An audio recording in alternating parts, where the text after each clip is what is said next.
ကျွန်တော်တို့တွေအောင်မြင်မှုပေါ်မှာအကောင့်တူတွေနဲ့အောက်လုံးထိုးပြီးတော့စိုင်းမိုးကဘဒူနဲ့ဘာဖြစ်နေပါတယ်ဆိုပြီးတော့နာမည်ပြက်အောင်လုပ်တယ်ကြီးစားထားဖို့လည်းအချိန်မရဘူးလိုင်းပေါ်မှာနာမည်တွေဖြတ်နေတယ်စိုင်းမိုးကတနစ်မပြည့်သေးတဲ့အချိန်မှာဒီလိုအောင်မြင်လာတာမနာလိုဘူးကျွန်တော်နဲ့မင်းသားလေးကိုလည်းအုံနဲ့ကျင်းနဲ့ခွဲတယ်ကျွန်တော်တို့လိုလူလုံးပြရဲတဲ့လူတွေလား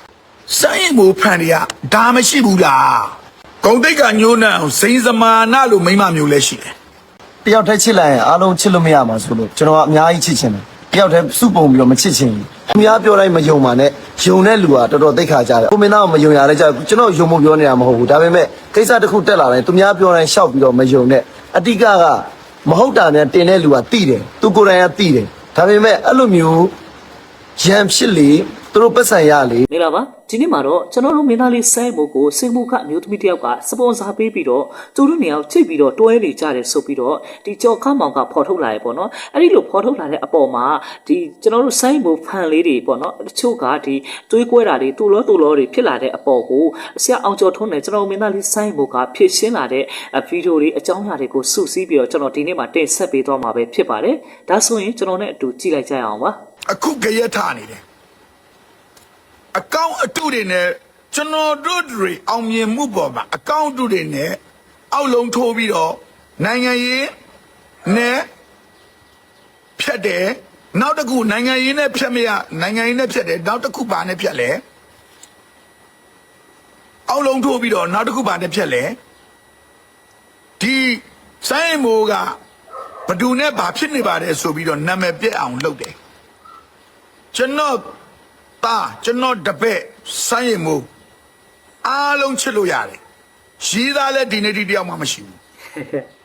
ရီးသားထားဖို့လည်းအချိန်မရဘူးဟုတ်တယ်ကျွန်တော်တို့နဲ့အတူ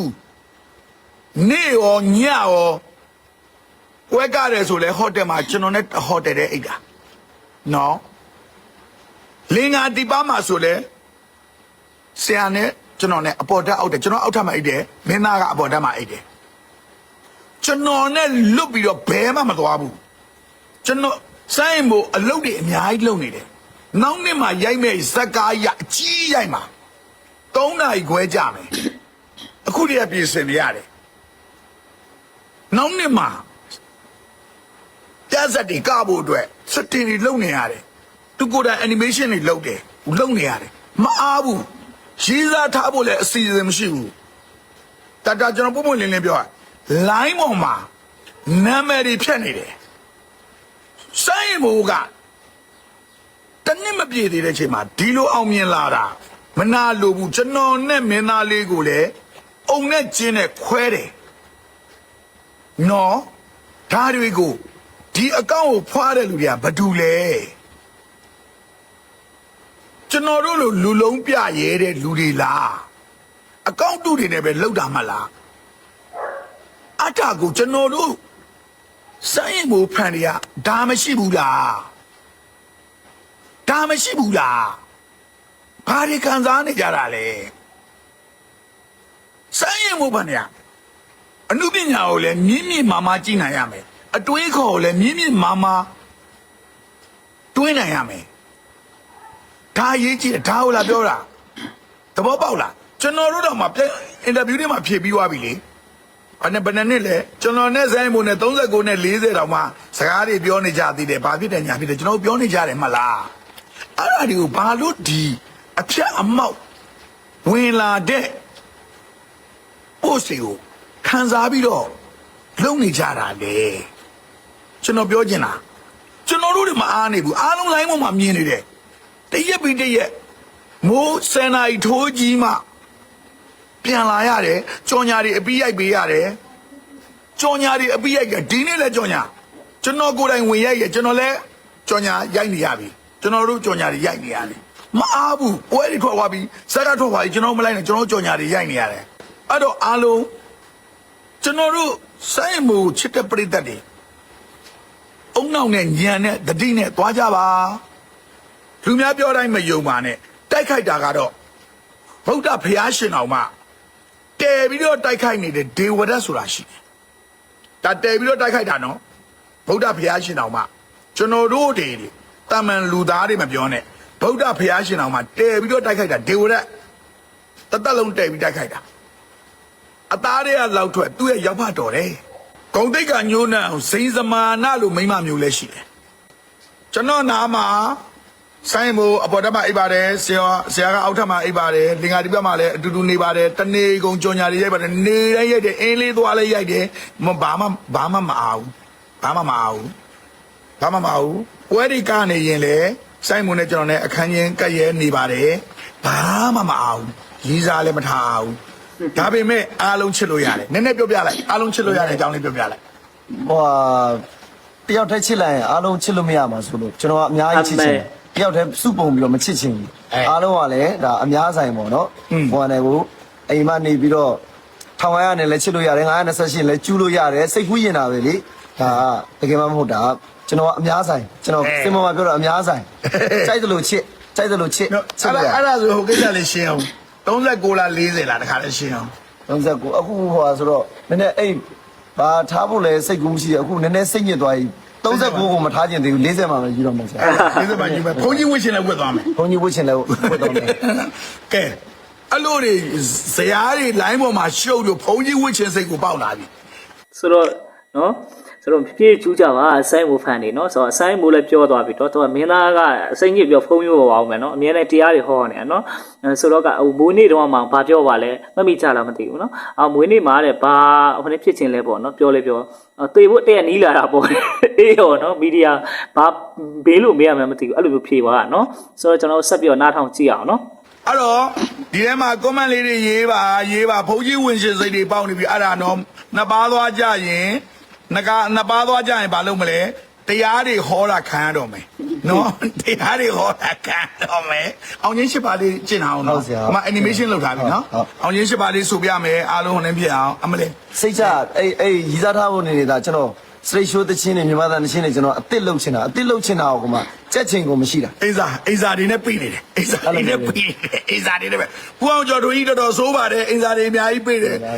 ဝဲဟိုပြဿနာဇက်တော်ကြီးဘာလို့အောင်မြင်သွားလဲစာတွေရအောင်ကျက်လို့အောင်မြင်သွားတာမှန်တယ်ဟုတ်တယ်မလားဟုတ်တယ်မထစ်ဘူးနော်နော်ကဲအဲ့ဒါလေးကိုအားလုံးသိအောင်ပြောချောလိုက်တာကိုရေးတယ်အမကျူး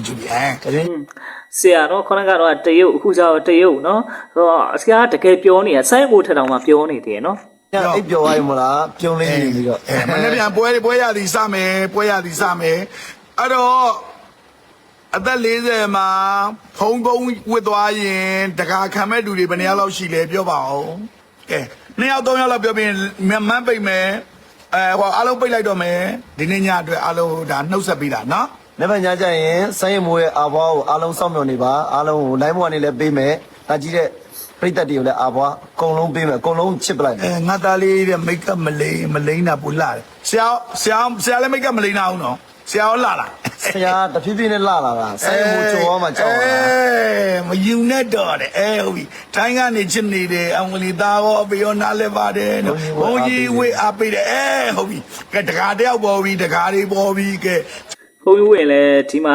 မြို့ပေါ်မှာဝစ်လို့ရမှာမဟုတ်တောချုံအကြောင်းမှာမဟာမြိုင်တောရထဲမှာသွားပြီးတော့တရားကျင့်မှာရမှာနော်ဘုဆိုဆိုင်းမို့ဖန်တွေကလိုက်လာမှာနော်ဆိုတော့ပါရမီဖြည့်မှာလားနောက်ဆက်မှာလားပေါ့နော်ကျောင်းလေးစောက်တာကျောင်းလေးဆိုဘုန်းကြီးတွေဝင်ကြမကောင်းလားအသက်40မှာဘုန်းကြီးဝတ်ခိုင်းလိုက်တော့မကောင်းလားနော်ခုမှစိတ်ချမ်းသာသွားပြီတဲ့ဟိုအရင်တည်းကစိတ်မစင်းရရအောင်ဒါကျွန်တော်တို့သိတော့မသိဘူးနော်တကယ်ပြောလားအမှန်တိုင်းပြောမယ်နော်ကျွန်တော်တို့เนี่ยဘာမှမသိဘူးဟာကြောင်ညာတွေရိုက်ကျွန်တော်ခုတနေ့ကလည်းလေဟာရွှေဆိုင်မှာရွှေတွေလေးပြီးတော့လေဟာဆိုင်မင်းတို့ဝတ်ဆောင်ရလဲကွာလို့လေဒါလို့ခဏလေးပေးချွတ်ပါအောင်ဆိုချွတ်လိုက်ပြန်ရိုက်လိုက်ချွတ်လိုက်ပြန်ရိုက်လိုက်တော်သေးတယ်ဒီနေ့ကျတော့စီလာရိုက်တော့အဲ့ခေါင်းမှာလေးနေတဲ့ဟာတွေဆေးတွေပြန်လိမ့်တော့ပြန်ပြေးသွားတယ်နော်နေ့တိုင်းမိုးချုပ်အတန်တွေသွင်းရနော်ခုနမှပြန်ရောက်တာတော့ကြတော့မှပြောလို့ဟာခရက်တွေနည်းနည်းထားနေတယ်ဆိုမှနည်းနည်းဝင်ကြည့်မှနော်ဘာမှမယုံပါနဲ့ဖះတော်မှာဖះစကားမယုံခိုင်းဘူးကိုကတော့အုံနောက်နဲ့စဉ်းစားချင့်ချိန်ပြီးတော့မှဖះကကာလာမတုတ်မှာကာလာမတုတ်ပါကာလာပြတိုင်းမှာပြောခဲ့တဲ့စကားချင်းငါဖះပြောတိုင်းလဲမယုံနဲ့တဲ့ငါတို့စင်ဆက်ပေါ့နော်ဘိုးဘွားစင်ဆက်အတိုင်း ရှိခဲ့တဲ့မီယိုးမလာမို့လို့လည်းမယုံနဲ့တဲ့ကိုယ့်ထက်အသက်ကြီးတဲ့ဆိုလို့လည်းမယုံနဲ့တဲ့ဆရာသမားတွေဖြစ်တဲ့ဆိုလို့လည်းမယုံနဲ့တဲ့ကိုယ့်ရဲ့မိဘတော်မှမယုံနဲ့ကိုယ့်ရဲ့ညံနဲ့တွေးတော့ဆင်ခြင်ပြီးမှယုံပါလို့ပြောခဲ့တယ်ကာလာမတုတ်ပါနော်အဲ့တော့ ကဲ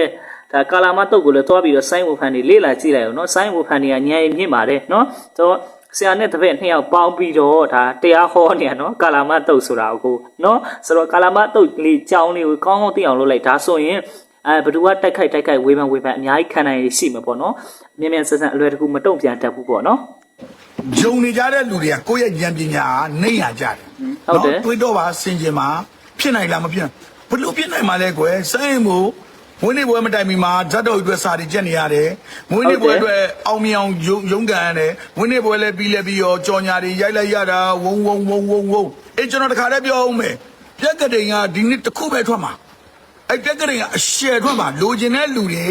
ကျွန်တော် comment နဲ့ကျွန်တော်ကိစ္စတစ်ခုတော့ပဲအများကြီးထုတ်ပေးမယ်လိုချင်တဲ့လူတွေရမယ်နော်ပြက်ကတိန် ဘယ်လိုလဲဆရာဘက်ကနေပြီးတော့ရောင်းပေးဖို့တောင်းဆိုတကယ်တော့လက်ဆောင်ပေးဖို့သူတို့ကမလုပ်ဝင်ရင်ဟိုဒီတိုင်းပဲရောင်းဖို့မဟုတ်ဘူးဒါပေမဲ့ဆရာဘက်ကရောင်းပေးပါရောင်းပေးပါလို့ပြိဿတရားလို့မင်းသားလေးရဲ့ဒီ12လရာဒီမှာ12ပုံပါမယ် လာကျွန်တော်ပုံတွေ့အောင် နော်ပုံစံမျိုးလေးကဲဟုတ်ပါပြီ ဆိုတော့အဲ့ဒီလေးပြက်ကလေးကအင်းလေးမှာတွားရတဲ့ပြက်ကလေးလားနက်အဆက်ဘယ်လိုမျိုးနာမလဲတော့မသိဘူးအင်းလေးမှာပဲထင်တာပဲဗျာဟိုတနိုင်ငံလုံးပို့ပေးရင်တော့ကောင်းတယ်အဲ့ဆိုရင်တနိုင်ငံလုံးကဆိုင်းဝယ်ပြိသက်တွေဆိုတော့ဟိုအမှတ်တရအနေနဲ့ဝယ်လို့ရပါဗျာကျွန်တော်လည်းလိုချင်တယ်ဗျာနော် ဒါနဲ့ဒါနဲ့လို့ဂျင်းဝီချစ်ပါတယ်တဲ့အမှန်ပဲဆရာကြီးတဲ့ဟုတ်ပြီအဲ့တော့ဗာလေးပြောချင်တယ်နည်းနည်းကျူးလိုက်အောင်နည်းနည်းပြူးပြီးပိတ်လိုက်တော့ဗာလေးပြောချင်တယ်လေ ကျွန်တော်လည်းလွမ်းနေပါပြီထက်တူအဲ့ဒီအဘွားလည်းရမ်းပေးခြင်းနေပြီအခုကျွန်တော်ဟိုဆက်စင်မောင်ပေးရင် live မှာပေးလိုက်မယ်ကျွန်တော်တို့ဒီနေ့ည10နိုင်ဆိုတာ10နိုင်ဆက်ခွန်ဆိုတာကျွန်တော်ပနာမထက်တဲ့အချိန်ပဲအဲ့တော့အားလုံးကိုအရင်ချစ်တယ်စကားတွေသူများပြောတိုင်းမယုံပါနဲ့ယုံတဲ့လူကတော်တော်သိခါကြတယ်အုံနောက်ဟိုလိုမျိုးရဲပြောတာမဟုတ်စဉ်းစားချင်းငိမ့်နိုင်ဆိုတာနဲတယ်ဆိုတဲ့အတွေးကိုရောက်စီတယ်နောက်ပြီးတော့ကိုမင်းသားကိုမယုံရတဲ့ကြောင့်ကျွန်တော်ယုံဖို့ပြောနေတာမဟုတ်ဘူးဒါပေမဲ့ကိစ္စတစ်ခုတက်လာတယ်သူများပြောတိုင်းရှောက်ပြီးတော့မယုံနဲ့အတိကမဟုတ်တာနဲ့တင်တဲ့လူကတိတယ်သူကိုယ်တိုင်ကတိတယ်ဒါပေမဲ့အဲ့လိုမျိုးရံဖြစ်လေသူတို့ပတ်စံရလေအဲ့ဒီကွက်တယ်ကျွန်တော်တို့ကဝင်လေအရောက်မခံနဲ့အရောက်မခံမဲနဲ့ကိုယ့်ရဲ့အုံနောက်နဲ့ချင်းညီသုံးသက်ပြီးတော့မှကျွန်တော်ယုံစီခြင်းနဲ့ဒါကျွန်တော်ကတော့ဒါပြဿနာလို့ဒါအောင်မတွေ့ဘူးဒါပေမဲ့တချို့ကျတော့လေကိုမင်းသားလေးကိုချစ်တဲ့ဇောနဲ့တကယ်များဖြစ်သွားသလားဆိုပြီးတော့ဒီတိုင်းတွေးစရာကိုမလိုတော့ကုန်းတော့နဲ့ချင်းညီတင်နေတဲ့ page ကဘာတူလဲဆရာပြောနေရလားဒါဆရာပြောနေဆိုသိယုံလို့မရသေးဘူးလားချင်းညီရမှာဟိုတခုတော့ကြီးဆရာချောလာတာတော့ယုံလိုက်ဆရာချောလာတာတော့ယုံတယ်တော်တော်များပြောကြတယ်ကျွန်တော်ဆက်ကြောညာ3လောက်ဖြူလိုက်တော့ကျွန်တော်ဆက်ကြောညာ3လောက်ဖြူဆက်ချောလာတာတော့ယုံလိုက်ကျွန်တော်ဘာလို့ယုံခိုင်းလဲမျက်မြင်ကိုတွေးမို့လို့ကျွန်တော်ရဲ့ကောင်မကိုသိမ့်မကြည့်တော့ဘူးဒါရိုက်တာတွေကဆရာကချောကြည့်နေတော့ကဲအားလုံးနော်အဲ့ဆိုတော့နောက်ဆုံးအနေနဲ့စဉ်းစားချင်းကြပါအရာရာတိုင်းဒီပြဿနာမဟုတ်ပါဘူးဒီကိစ္စတွေမှမဟုတ်ပဲကိစ္စပဲဖြစ်ဖြစ်အပြင်ကကိစ္စပဲဖြစ်ဖြစ် line ပေါ်ကတက်သမျှသူများပြောသမျှတွေမယုံပါနဲ့အုံနောက်နဲ့ချင်းညီမှာအားလုံးအရင်ချစ်ပါတယ်တဒါဆရာအဘွားဖို့ရအောင်မလားဆရာလည်းနည်းနည်းပြေးလိုက်အောင်မယ်အဖွားကြီးတွေကိုပေါ့မသိလေကိုယ်ကမပေးတတ်ဘူးလေမဆိုင်မို့ဘလို့လဲမင်းအဘွားပေးရဘလို့လဲငါလည်းလိုက်လို့ကြာအော်မသိဘူးငါမလို့လက်လေးကိုနမ်းပြီးတော့မှအားလုံးဖြန့်ဝင်လိုက်တာအော်အဲ့လိုလားအော်ငါလည်းလုပ်ကြည့်နမ်းပြီးတော့အားလုံးဖြန့်အော်ငါလည်းလုပ်ကြည့်ငါမလုပ်မင်းဟိုတကားတော့လည်းငါဓာတ်ပုံရိုက်တော့အသေးပေးဆိုဘလို့လဲငါလည်းအသေးမဘလို့လဲအသေးပေးတယ်လားဟုတ်တယ် no ဘလို့လဲဟုတ်တယ်ဟာဟုတ်မင်းလို့လည်းမလောက်ဟုတ်တယ်ကျလို့လားဟုတ်တယ်ဆရာအသေးပေးတာဟုတ်ပါပြီနောက်တစ်ခုကပါအဘွားဒီလိုလုပ်ပြီးတော့ဟုတ်ကဲ့ပါအခုဆိုရင်တော့ဒီကြောက်ခမောင်အကောင့်ရဲ့ပေါ့နော်ဒီမတရားတိုက်ခိုက်ဆွဲထားတဲ့အပေါ်မှာပေါ့နော်ဒီကျွန်တော်မင်းသားလေးဆိုင်းမှုနဲ့ဆရာအောင်ကျော်ထွန်းကပေါ့နော်ဖြည့်ရှင်းလာပါပြီဆိုတော့ပရိသတ်အားလုံးလည်းဖះဟောတဲ့ဒီကာလာမတုတ်တရားလူမျိုးပဲပေါ့နော်ဆိုတော့ချင်းချင်းပြီးတော့ယုံကြဖို့နော်ဆိုတော့ဆရာတပည့်နှစ်ယောက်တရားဟောရတာလည်းတော်တော်တရားရသွားပြီလို့ထင်ပါတယ်ဆိုတော့ကဆိုင်းမှုဖန်မှန်ပေါ့နော်ရှေ့မှာပြောတဲ့အတိုင်းပဲငြိမ်မြင်မားမယ်အိုင်ကျူရှိမယ်အိကျူကောင်းရမယ်ဒါတွေပေါ့နော်ဆိုတော့ဒါတွေကိုအကုန်လုံးချင်းချင်းပြီးတော့လက်ခံဖို့မင်းသားလေးကလည်းပြောသွားတယ်ဆိုတော့ကဒီကိစ္စကိုပြဿနာလို့တော့မှ